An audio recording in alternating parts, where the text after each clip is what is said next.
Assalamualaikum warahmatullahi wabarakatuh. Perkenalkan, nama saya Wimar Arismata Prakasa. Saya sebagai moderator dalam sesi presentasi saya kali ini.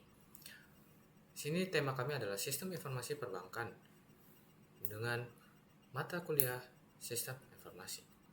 Sebelum itu, mari kita perkenalan kepada anggota kami dulu.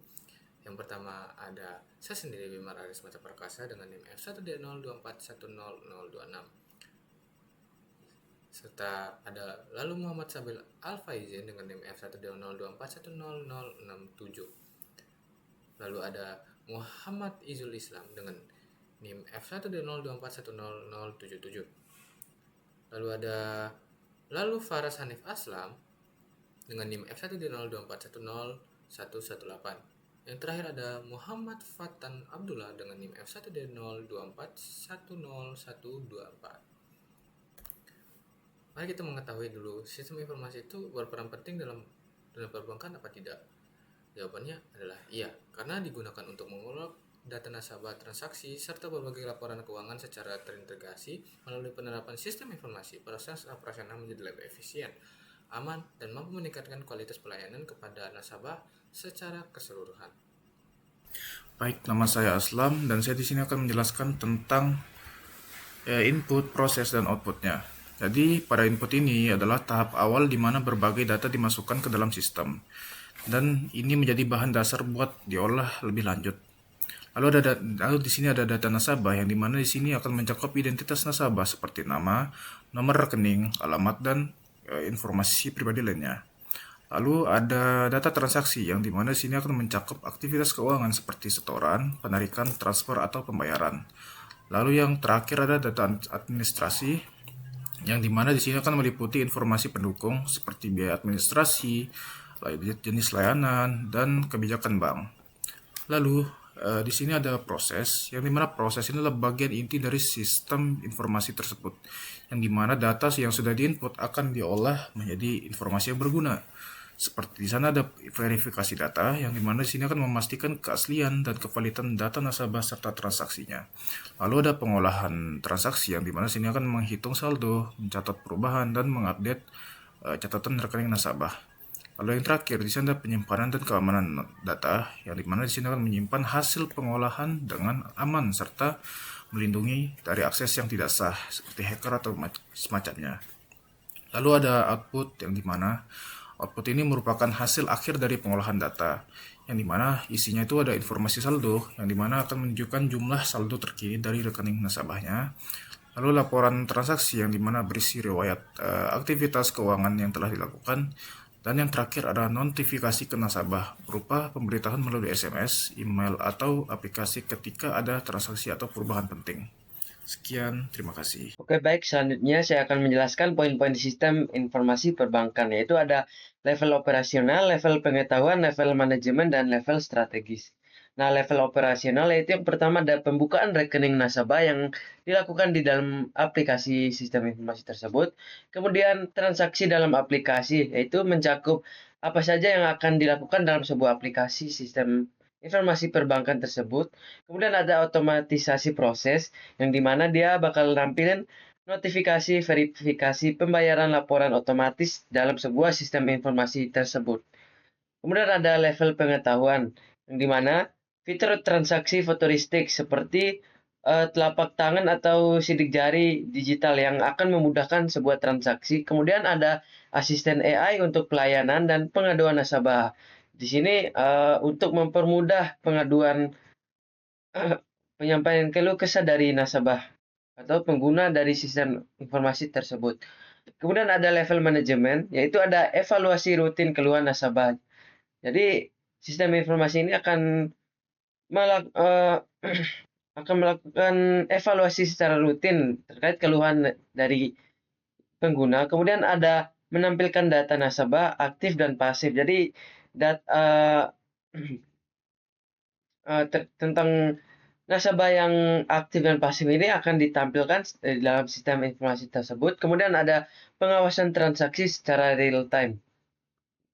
Kemudian yang terakhir ada level strategis, yaitu investasi jangka panjang dari tabungan nasabah, kemudian peminjaman bunga rendah, serta biaya admin dan biaya fitur. Saya Fatan, kali ini saya akan menjelaskan keuntungan tangible. Keuntungan tangible adalah keuntungan nyata atau yang bisa diukur secara langsung dalam bentuk angka, waktu, atau biaya. Poin yang pertama, efisiensi operasional. Artinya, sistem informasi perbankan membuat proses kerja menjadi lebih cepat dan teratur. Yang kedua, penurunan biaya operasional. Dengan sistem terkomputerisasi, bank dapat menghemat biaya seperti kertas, tenaga kerja tambahan, serta waktu kerja yang berlebihan. Yang ketiga, pengurangan beban kerja karyawan. Otomatisasi sistem membantu meringankan tugas-tugas rutin pegawai.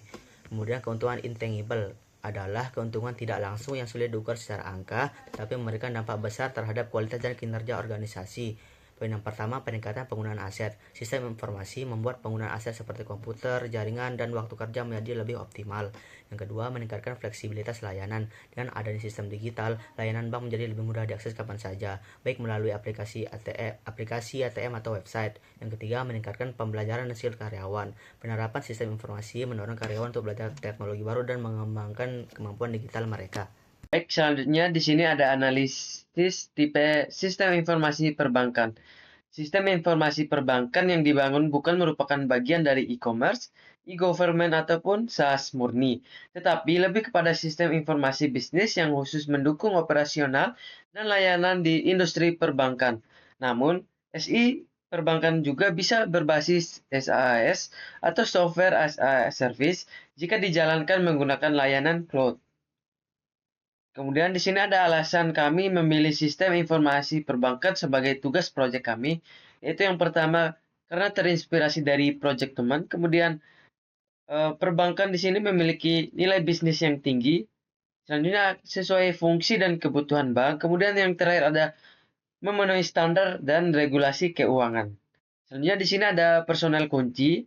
Nah, berikut merupakan personel kunci yang ada dalam sistem informasi perbankan, yaitu ada nasabah, kemudian ada teller, selanjutnya ada customer service, manajer cabang, IT support, admin sistem, dan pimpinan bank atau direksi. Nah, kemudian di sini ada flow map dari sistem informasi perbankan. Di sini ada 4